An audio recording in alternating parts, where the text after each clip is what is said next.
Good evening, everyone, and welcome to this edition of the Speakers and Leaders Hour. I'm Dave Wilkins, your host, and we come into your home once a month on the first Tuesday, and we're here for an hour from 7 to 8 p.m., and we're live here in the library.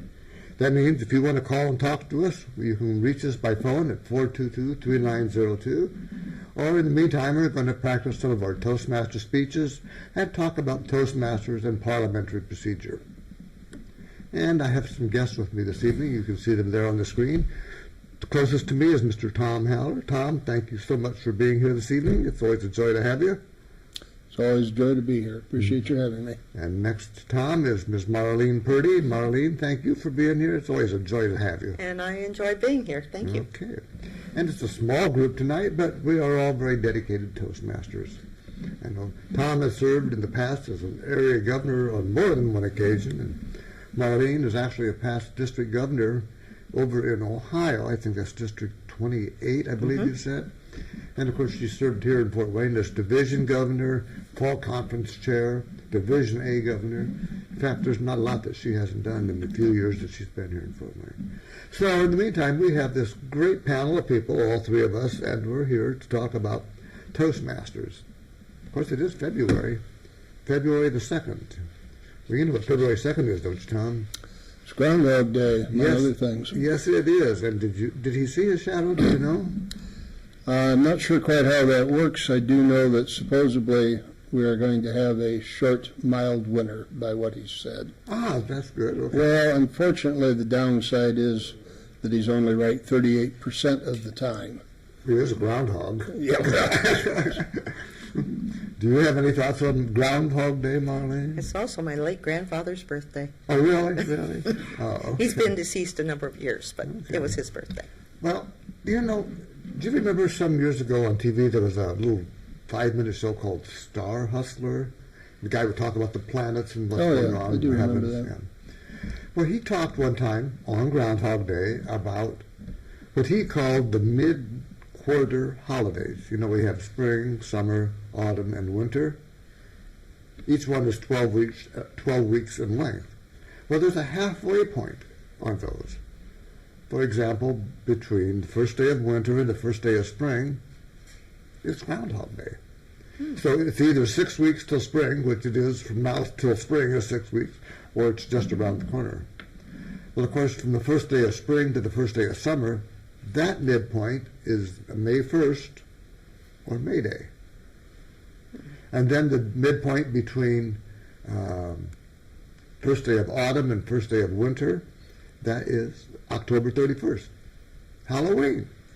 And now the one you won't know, and the one I didn't know, is the midpoint between the first day of summer and the first day of autumn, which is August 5th. And it's called Lammas Day. It's spelled L-A-M-A-S, and according to the dictionary, Lammas Day is when I believe the Jewish people present their first fruits from their gardens and farms to the temple and take it as an offering. So Lammas Day, Halloween, Groundhog Day, and May 1st are the mid-quarter holidays. Now, you learned something here already today. Wow, boy, boy, boy, oh boy. Well, is there anything new going on in the Toastmaster world here in Fort Wayne that you need to talk about for your various and sundry clubs? Any contests coming up, Marlene? Oh, we do have the contest, I believe. Ooh, and I had that just last night, I remembered. The area contests are coming up on... I'm thinking March. They're in March, Yeah. and then the division contest is... At the 1st of April, and then the end of April is the district contest. Yeah, actually, I'm thinking that the division contest, yes, it is in March. Right. Okay. Because it's the same day as an activity for Master Gardeners going on in Van Wert. Oh, well, that happens to you a lot. Okay, now what club are you representing here tonight? I'm actually a member of 2 clubs in Fort Wayne, the Bob Lyman Toastmasters Club and also the Advanced Speakers and Leaders Club. Oh, okay. And then also the Defiance, Simply Speaking. You only belong to 3 clubs. Well, 2 in Fort Wayne and 1 in Defiance. Yes. And the man sitting next to you, he's an overachiever. How many clubs do you belong to, Tom? I belong to 4 clubs. I belong to the same 2 that Marlene does. I belong to the same one you do, Anthony Wayne. And I also, belong to the Red Cross Club, which meets at noon in the Red Cross building, cleverly enough. All right. Well, there you go. Okay. And I belong to a couple clubs here in Fort Wayne. Of course, the Anthony Wayne, which you just mentioned, which meets every Thursday night at Ivy Tech there on Coliseum Boulevard from 6:30 to 8 p.m. All good Toastmaster meetings, 6:30 to 8 p.m. in the evenings. And we meet on Thursday nights, and every Thursday night, come see us. And then there's the Bearfield Toastmasters, and that's the one that I'm playing hooky from tonight. That meets at the Waynedale Public Library on Lower Huntington Road. It's at 2200 Lower Huntington Road, 6:30 to 8 p.m. Small group. If you're afraid to get up in front of a group of people, Bearfield is a great one to go to because you don't have a lot of people to intimidate you in the audience. But we don't do that anyway. So anyway, those are the club events. Now, do we have any district events coming up? I guess we have the training. Didn't we have some training? We just had the TLI, which is Leadership Institute, or Toastmasters Leadership Institute is what it stands for. And it was held down in Indianapolis, and Tom was there, I was there. I was there because Toastmasters is going through some changes over the next couple of years with their education program. And as part of the education program, they are bringing it out a little bit at a time, and so they have ambassadors who are going into the individual clubs to explain what the new program's going to be all about. And I am the chief ambassador, so I get a right heard on all the other ambassadors. Here in Fort Wayne? Or district-wide. District-wide, okay. Can you tell us anything about what's going to happen, or do you not know? I actually don't know a lot. I do know that they have beta tested the new program, and they've gotten some feedback, and they're analyzing the feedback right now, and they will be starting to develop the actual program.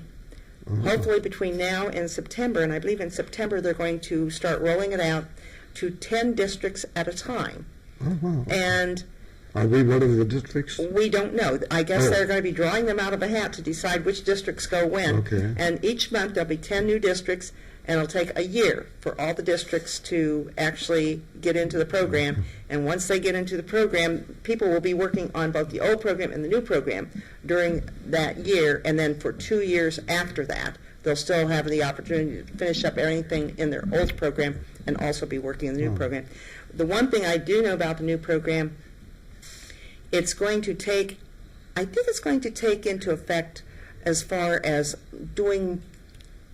having more things available online, so that those people, especially in some of the foreign countries, because Toastmasters is international, and especially in some of the foreign countries, it is really a travel problem for people to meet because of the distances involved.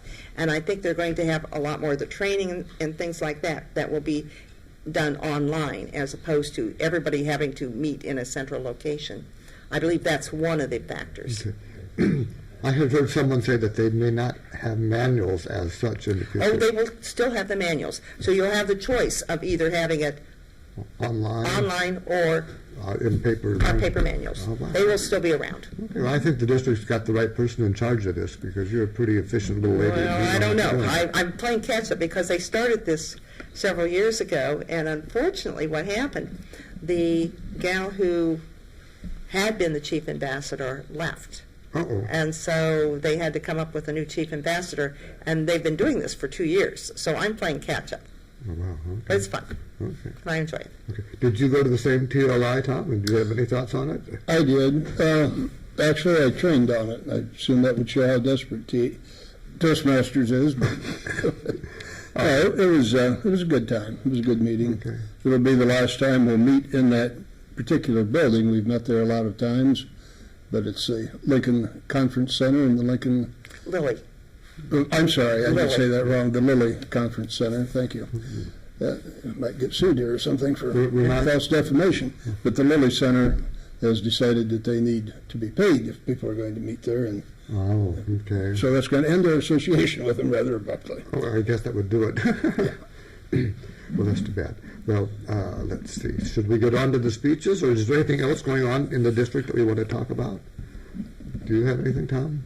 I would mention, and I guess we touched on it slightly, the district conference, which will be the last weekend in April.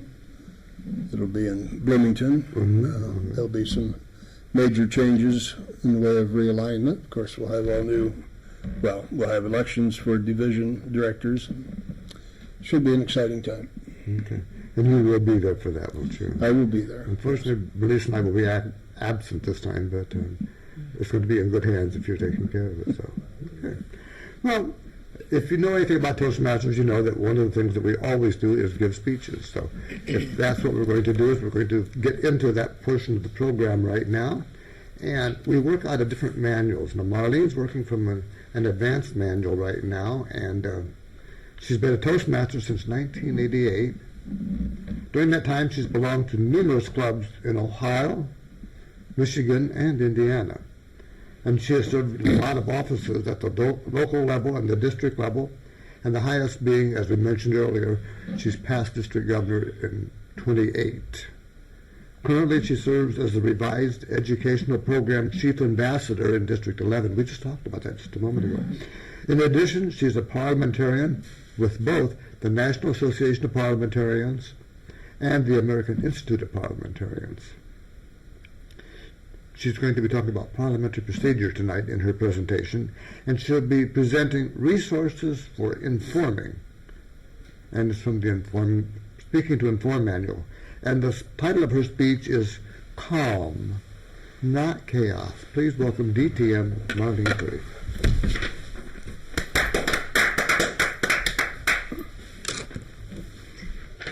Thank you, Dave. Welcome, Toastmasters, and all of you in our TV audience. Baseball, innings, hockey, periods, basketball, quarters, and when you come to plays, they're separated into acts. In other words, most things have some semblance of organization. Without that, it would be chaos. But what about meetings? Meetings also have a semblance of order to bring calm to those meetings, and that is called the agenda. All meetings need agendas, and I'll tell you why I made the mistake recently. It was just a small group. There were only 7 or 8 of us meeting to basically brainstorm, and I don't know where my brain was, but I did not have a formal agenda. Oh no, we got a lot done, but I think we would have been much more efficient had I taken the time to actually prepare a formal agenda, even for this small group that was doing brainstorming. So that is why I believe very strongly in an agenda. Well, what are the parts of an agenda? And some of these wouldn't have been appropriate for a small meeting like I was talking about. But the first part of an agenda is the call to order. The call to order is when the chair of the meeting actually introduces whatever's going to happen. And for some groups, it's really good to have a printed agenda. We have an agenda here for tonight that we're going to be following. So even though it doesn't have all these parts, if it were going to be a formal business meeting like this I'm talking about this evening, a formal agenda does help. Well, what is the first thing after the meeting is called to order?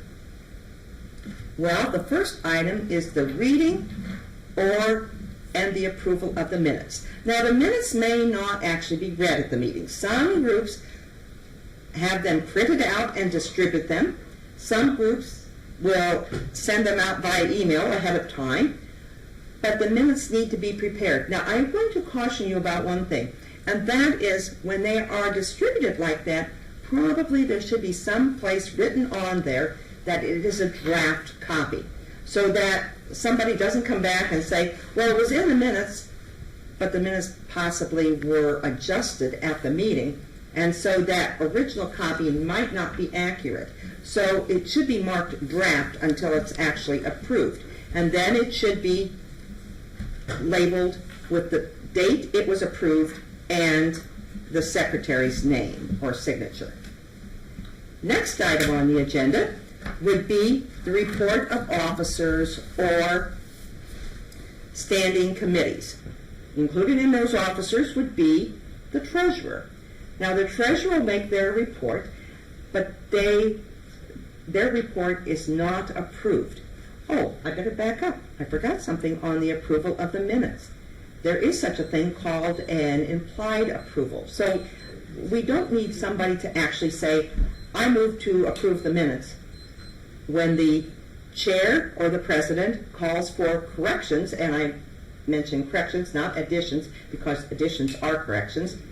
When they call for corrections to the minutes, they can simply say, if they hear none, they can simply say, the minutes will stand, hearing none, the minutes will stand approved as distributed or read or sent. Then, if there are corrections, the wording would be, the minutes will stand approved as corrected. Then the next part is the reports of other officers and standing committees. Now, include is that of the treasurer. Now, the treasurer's report is never, ever, ever approved. I know some groups say, oh, you got to approve the treasurer's report. Well, do you have access to that bank account? Do you know that that is actually correct? The treasurer's report is simply filed for audit. Audit reports are then, when they are presented, they are voted on to be accepted, but not, again, approved, because they are not, you don't have the treasurer's report to know, but treasurer's reports are simply filed for audit. After the standing committees, then there are time for the reports of special and ad hoc committees. Now, this could be, well, perhaps you're going to have a party and you want to have a report on that. That would be considered a special committee. In other words, anything that's not a standing committee or something that just happens momentarily, that would be considered a report of a special or ad hoc committee. And then the next thing, and this one I can honestly say I have never actually seen it, and that is special orders. And maybe some of these guys have seen special orders. I mean, it's something very unusual, but it does happen sometimes. And that would be special orders. Then, the next part, unfinished business. And you notice that I didn't say old business. That is not appropriate, but unfinished business.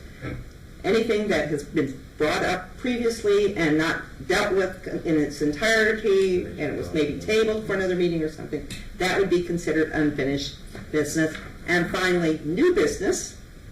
And new business would be anything that's brand new, and you want to bring it up for discussion. And then finally, the adjournment. And after the adjournment, the business is all done for the day.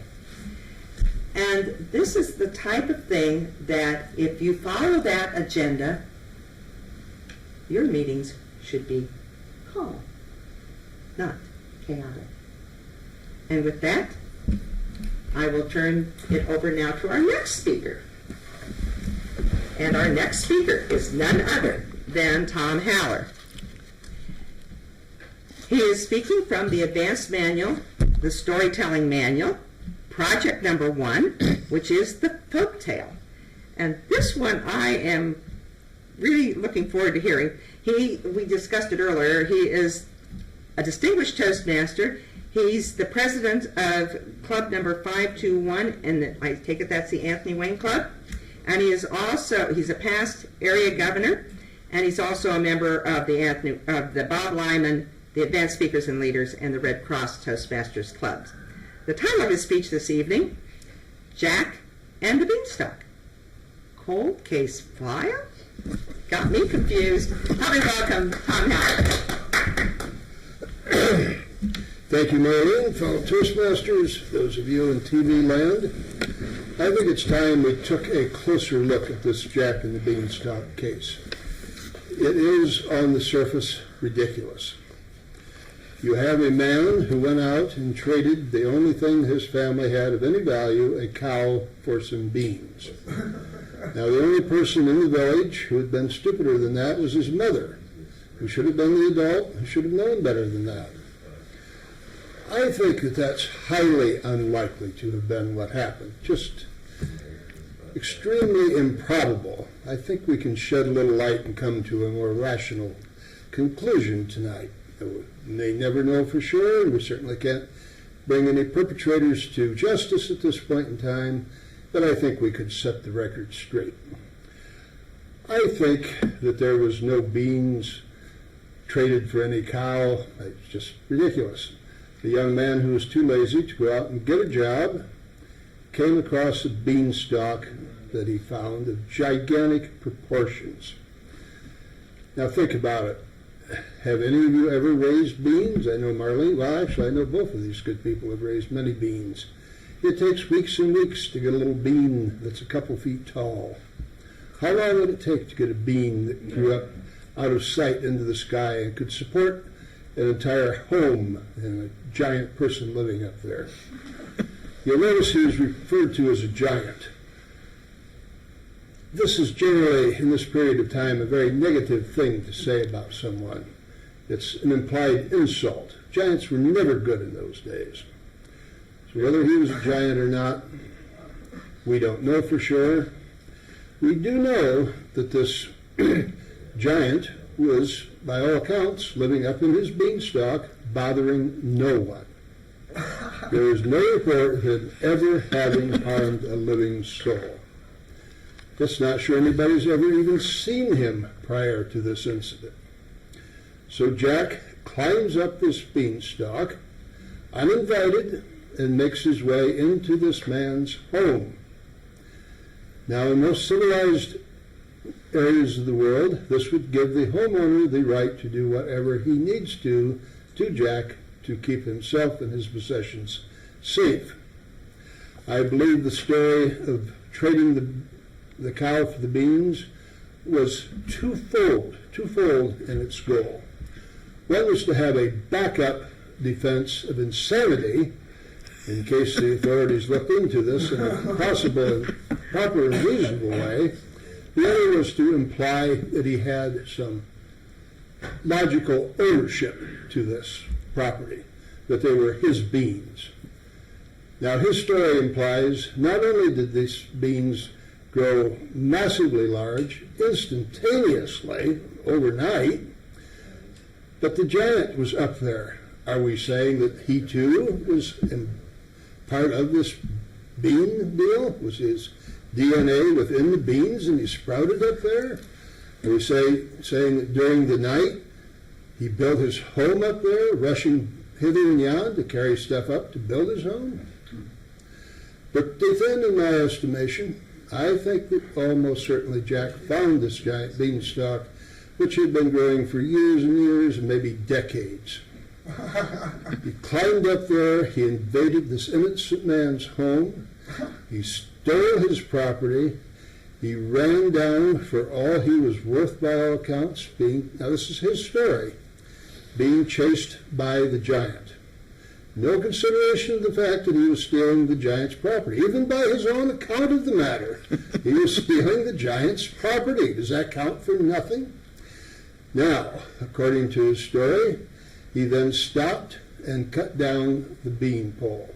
This is not some bean pole that you could pull out with your hands in the garden. This is a bean pole of such tremendous size and strength that it's keeping a building upright, way up in the sky, out of sight. I know that's the first thing I always do when I'm running away from a huge man, is stop and cut a tree down with an axe. The odds of that working out are somewhere between, as the late Bob Norris would say, slim and none, and there's a rumor that Slim has left town. I don't know how many of you are woodsmen who have ever cut down a tree, But I was foolish enough as a youth to give it a try. I think perhaps all people give it a try when they're a youth. It would take you roughly forever to cut a tree of any size down with an axe. That's why we have saws. So it would take hours and hours. A good strong man. And a tree of this size, it would probably have taken days with an axe. I think it is vastly, vastly more reasonable to assume that Jack snuck up there, stole the man's property, came down with it, then cut down the tree.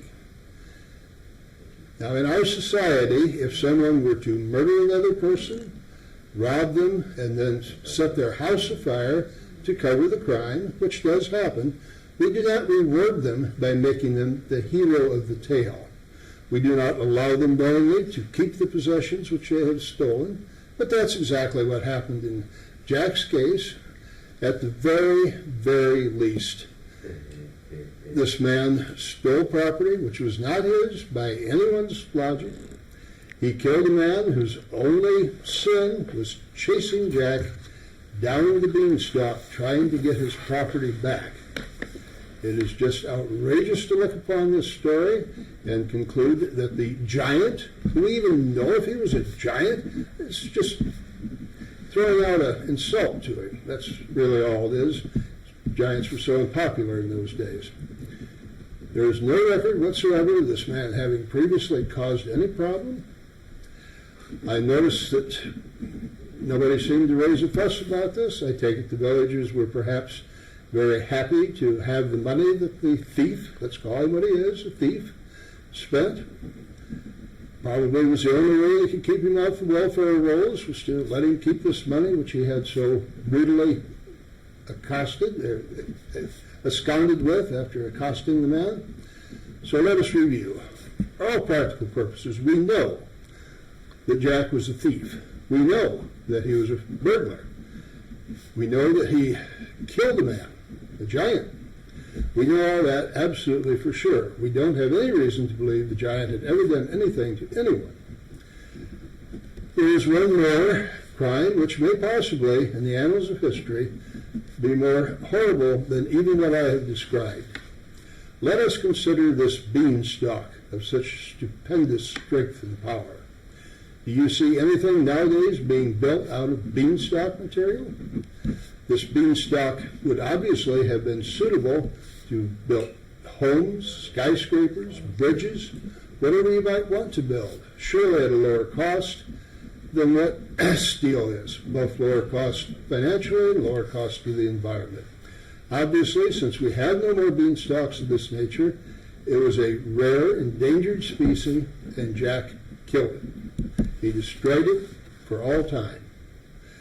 I say that we put Jack down as a villain, and we exonerate the giant who did, even by Jack's own admission, absolutely nothing wrong. Jack is not the hero of this story. There indeed is no hero. There is Jack the villain, and there is the giant, the innocent victim of Jack. On that note, I will leave that with you to consider and ponder and silently apologize in your thoughts to the giant, and we'll return control to Dave Wilkins. Oh, and I do apologize. I need to introduce Dave Wilkins. I need to ask Dave Wilkins for his manual so that I can evaluate him. Okay. Anyway, Dave Wilkins is not only our leader here, but he is a parliamentarian par excellence.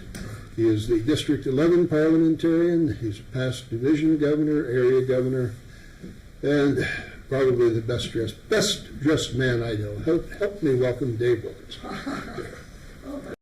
Thank you, Mr. Howard. A very interesting presentation, I have to say, about Jack and Beanstalk. And my notion is that you need to hold that in abeyance for a Tall Tales contest. You have taken Grimm's fairy tales to a whole new level. In fact, just 2 nights ago on TV, there was on a show called Mysteries at the Museum, a little expose on the brothers Grimm, where they lived and how they happened to write all those wonderful fairy tales. And they were actually German citizens, and at the time they were writing them, rather than being a united Germany, they were little principalities all over the place, and they wanted to have one common national thread, one national history. So they painstakingly wrote down all these stories with lots of footnotes and blood and gore, and it was a horrible failure. Nobody bought them, they didn't want them. But then years later they rewrote them for children's stories, got rid of the footnotes, put in lots of happy ever afters, and then they took off, and Grimm's fairy tales have been the book of choice for children for years and years and years. Well, I have chosen to give you a speech tonight entitled, Why You Shouldn't Join Toastmasters. There's a lot of reasons why you shouldn't join Toastmasters. I mean, after all, there's ball games on in the evening where you come home and you're tired. You have to get supper. Maybe you want to go shopping. Maybe there's a football game, a basketball game, a hockey game, any kind of a game. Anything better than going to a Toastmaster meeting. So why would you want to do that? Then there's other clubs you could belong to. You got to take care of the kids. There's all kinds of reasons to not go to a meeting. So why not go to a meeting? Well, my estimation is if you want to go to a Toastmaster meeting, you have to wanna. You have to wanna go. Now, we stand here every month, every week. We talk about what you can expect when you get to the Toastmaster meeting, and oh boy, you're going to be able to do this, you're going to be able to do that. And we tell it from our perspective as to what you'll get. But I'd like this speech to look at how you might be feeling at home, and also how it could possibly impact you. The things that will change in your life are legion, and you can't even know where it will take you. For example, say you're at work and your boss comes up and says, "Did you get that report? And why isn't that letter mailed? You stopped by a cop some evening. Were you speeding?" It's all this blah, blah, blah, blah, blah, blah. You don't know how to answer. You don't know how to give a coherent thought. That's something you can take care of at Toastmasters. First, you have to go to the meeting first. And who wants to climb into the car, drive all the way to where a meeting is, and walk into a room of unknown people? You don't know anybody there. These are all popular, very good speakers, you know, like all of us here. And, of course, you're going to walk in and you're going to be scared. Your heart's going to be in your throat. You're going to have clammy hands, sweaty palms. That's not the way it is. You walk into a meeting and you're going to see a room full of smiling faces. I don't care which club you go to. But remember, you have to want to. You have to want to go to this meeting. You have to want to get better. Now, maybe you think you're as good as you're ever going to get. But are there times when, if you're married and you've got a nice family going and everything, have you ever had this happen, fellas? Your wife seems just a little bit cranky, and you say to her, "What's the matter, dear?" She says, "Nothing." Well, you know, there's something there. So you ask her, "What'd I do?" And then you get "If you don't know, I'm not going to tell you." Well, we can't exactly fix that, but I'll tell you what we can fix is listening. And that's something that people don't do. In the Toastmaster meeting, you learn how to listen. Now, you may hear with the ears, but by golly, you listen with the heart. You listen to the message behind the words, the message behind the thoughts. And when you learn to do that, and you will in the Toastmaster meeting, because besides giving speeches, you also learn how to help other people with their speeches by giving your honest opinion of what they did. And I'm telling you that an honest opinion isn't, "Boy, you suck. You did a terrible job on that." That is not how we do it. We will give you fair and efficient and pleasant evaluations. We'll tell you what you did right in the speech. We'll tell you what you can improve on the next time. Maybe all you did was get up there and stand and not do anything. But I bet your evaluator would tell you, "Well, you certainly looked good while you were standing there." Or maybe you got just a few words out, and your evaluator says, "Well, you could have been a little bit longer, but we liked what we heard, so we'll look forward to it the next time."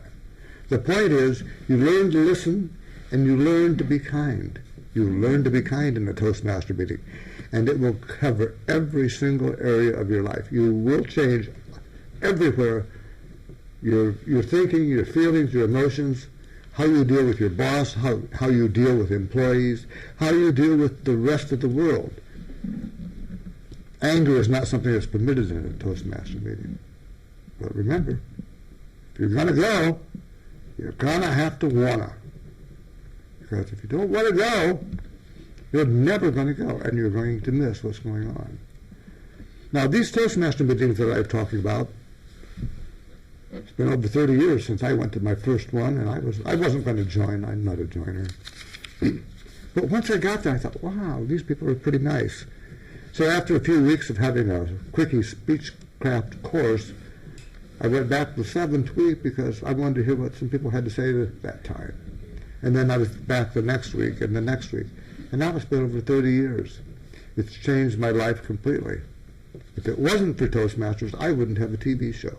If it wasn't for Toastmasters, I wouldn't meet these beautiful people here. And I have friends all over District Indiana, which is all of District 11, which is Indiana and part of Kentucky. People I can know and talk to and see and visit with. All of that because I went to that first Toastmaster meeting. And I didn't want to. I just went. So if you want to go to a Toastmaster meeting, you're going to have to want to. And that is my speech on, you don't have to go to Toastmaster meetings. Why not to go? Mr. Toastmaster, Madam Toastmaster. Okay, so how have we done here? We're supposed to evaluate these. Let's see, Marlene went first, so I had your evaluation right here. Marlene was speaking from the Resources, Speaking to Inform manual, and it was Resources for Informing. And Marlene took a topic that she knows quite well. She's very well versed in the parliamentary world. We look to her for a lot of things, but one of the things that we really have her help with is the working with bylaws. She does that better than anybody else, and we really look to her for that purpose. Now tonight she was talking about agendas. Agendas are those pieces of paper that are right before you. We have one right here in front of us. Tells us what we're going to do next. Maybe we don't follow it exactly down the line, but by golly, we have it. You had a great opening, and I like the fact that you used your opening very quickly into your speech. Chaos and not calm. Your construction for the speech was obviously a logical, linear, point to point to point to point, and you used the whole method, the whole model that is already found in Robert's Rules of Order, and you did a really good job of doing that. I like the fact that you had your charter that you could flip over, and you did that very well, very smooth. Sometimes it's difficult to use visual aids, but you did that very well. You were very knowledgeable, as I mentioned before, not only about parliamentary procedure and bylaws, but also agendas. I like the visual aids, and I like the title of your speech at the beginning of it. Overall, I thought you did a very fine job, and to find something for you to do better for that particular presentation, I don't think there was, because you covered it all. You did a very fine job, and I'm very pleased to have been your evaluator. Oh, and my stopwatch, it got up to 2 minutes, and went back to 0, and then it went up to 4, so I don't know how long it took. I think I'm in the need of a new stopwatch, Marlene. Okay, here's your book. Okay. And our next speech then was Tom's speech, and that will be evaluated by Marlene. Thank you, Dave. I wasn't quite sure where Tom was going with this speech, and I'd forgotten a little bit about the story of Jack and the Beanstalk, but then when he said cold case file, had me wondering where he was going with this. Tom, you can get your tongue out of your cheek any time now. The title got my attention immediately, and he delivered it in a very calm and precise manner, and it was almost presented like a detective story, and I love detective stories. And you were talking about the things that happened in the story, and if you put them in today's realm, how he wouldn't be a hero at all. He would be basically a crook. And I thought you did it very, very effectively. If I were going to make any suggestion at all, I think you might have been a little more dramatic in the presentation. It was presented very matter-of-factly, and as I said, you needed to get your tongue out of your cheek because it was the dry humor in it was fantastic. But I think that maybe a little more drama, like the politicians today, would have added a little bit. Other than that, good job. And I think you're evaluating Dave's speech now. I believe you're right. Thank you very much, Marlene. Well, Dave was a very polished speaker and did a very good job. It was certainly a unique approach to a topic that we cover quite often here. Greatly appreciated that. Good posture, excellent voice modulation. Gestures were good for the talk. It was not a talk that lent itself particularly well to any gestures. I thought he came up with more appropriate ones than I would have by quite a wide margin. I particularly enjoyed the personal touch, telling a story about his own experience. That was very nice. He has great presence at the mic, partly because he's such a snappy dresser. The only possible downfall I could find, and I had to search pretty hard to come up with anything, was also part of the strength of it. It was a little confusing. We knew that he wasn't really opposed to Toastmasters. He really wanted you to come. So in some ways, I thought it was maybe slightly confusing, but at any rate, it was a great job, and I greatly appreciate it. And I will now return control to the same man, Dave Wilkins. Well, thank you, Tom, and thank you, Marlene. I think that were all some very interesting presentations. If memory serves me correct, when Jack got to the top of the beanstalk, aside from having a giant and a castle or a palace up there, he found two of the things that the giant had. And one of them was a harp that could talk. And the other was a goose that laid golden eggs. And I happen to have in my repertoire of a whole bunch of stuff the story of the goose that laid the golden egg in spoonerism form. Are you familiar with spoonerisms? Vaguely. I couldn't describe it, but I've heard of it. Okay. Well, it's where you take two words and invert the letters, the first letters, like Tom Haller would become Hom Taller.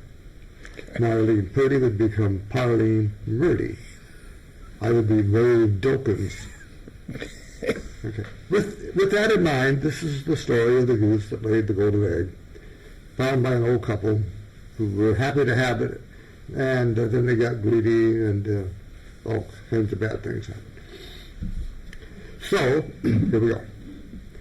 Back in the not-too-passant dist, a carried muppel were nordschnurry to possess the guests which laid an olden gig every dingle say of the week. This they considered a great look of struck. But, like some other Neeper repo, they weren't getting fixed fast enough. So, thinking the goose must be made of molten gold in out as well as side, they knocked the goose for a loop with a whasty knack on the knock of the toggin. Good little goose. Well, anyway, they expected to sit at the gorse of the precious metal. But, as Huck would have it, the inguides of this Zeus were just like the inguides of any other Zeus. And besides, they did not invade the joyly egg, which the Gedlick Floos had never lailed to fay. And the moral of the story, as is found in Virgin to Menace, all that golders is not glitter. I brought the room to a stunned silence. Yeah, there you go.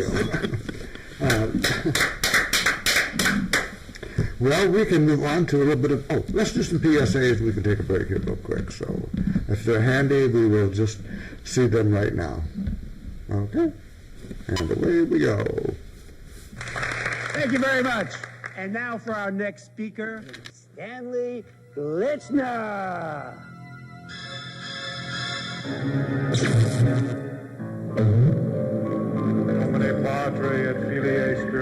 Speaking in public doesn't have to be a death sentence. At Toastmasters, we can help you overcome your fears. I'd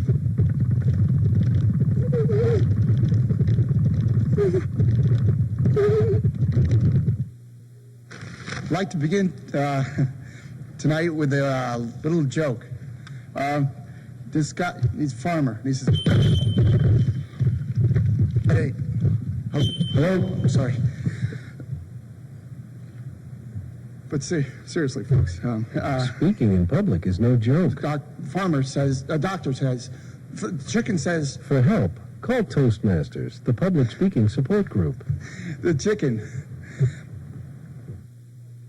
All the education in the world will help you get ahead in life if you can express your ideas effectively.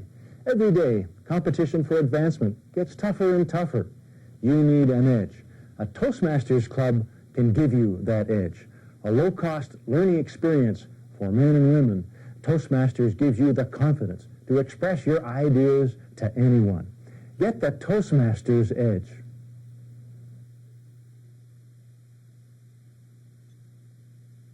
What future do you envision for yourself? What dreams do you have? If you want your dreams to come true, you must have confidence in yourself and your abilities. A Toastmasters Club can help you build that confidence. A low-cost learning experience for men and women. Toastmasters shows you how to express yourself clearly and effectively. Make your dreams a reality. Join a Toastmasters Club.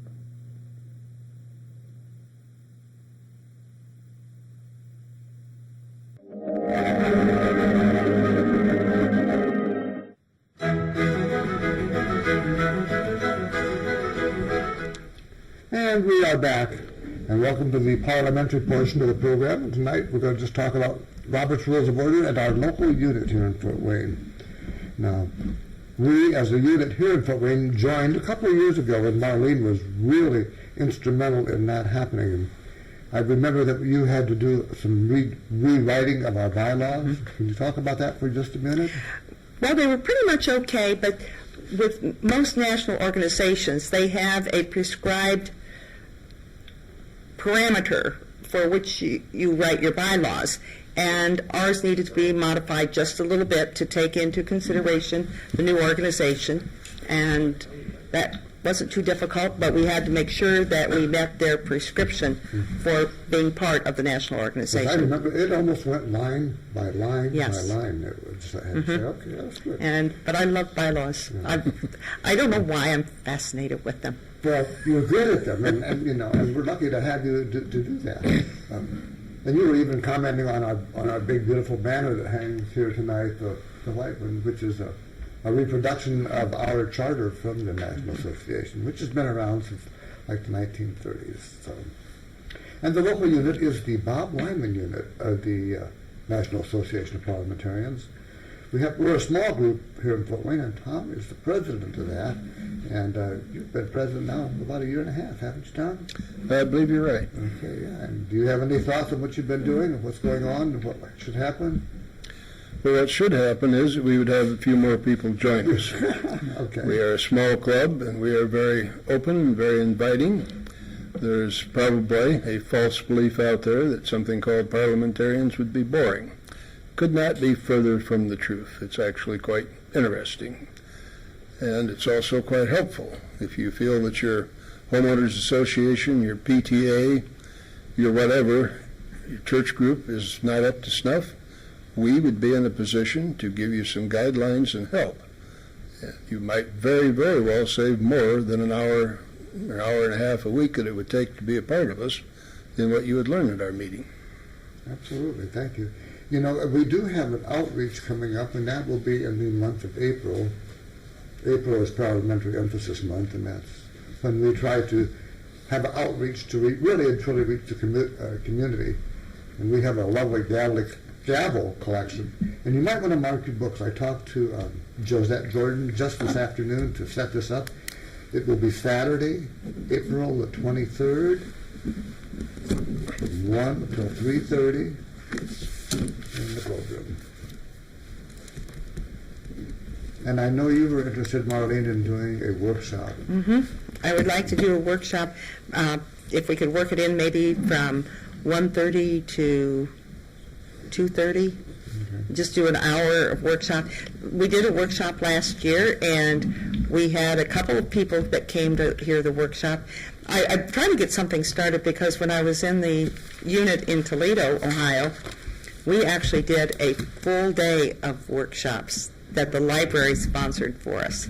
Yeah, I have not been able to reach anybody here to help me set something like that up here in the library, but this will be a start towards something of that sort. And they were standing room only. We packed the meeting rooms. Were they people with, like, all different groups? Or There were people from clubs and organizations. There were just from church groups, they did a lot of publicity on it, and it really brought the people, and it was every year we did the same thing, and it really brought the people to the meetings. And I apologize, we're not a full day, half-day meetings, because we started in the morning and broke at noon then. Yeah.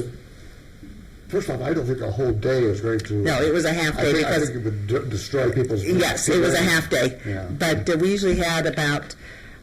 And it went a full half-day. We had usually about 4 or 5 different sessions, and some of the sessions were actually hands-on, where we actually got them involved and did some practice stuff with the participants. You know, I could possibly get some cards printed if the club would want to pay for them, and, like free workshop or see us in the Globe Room or something like that. Mm-hmm.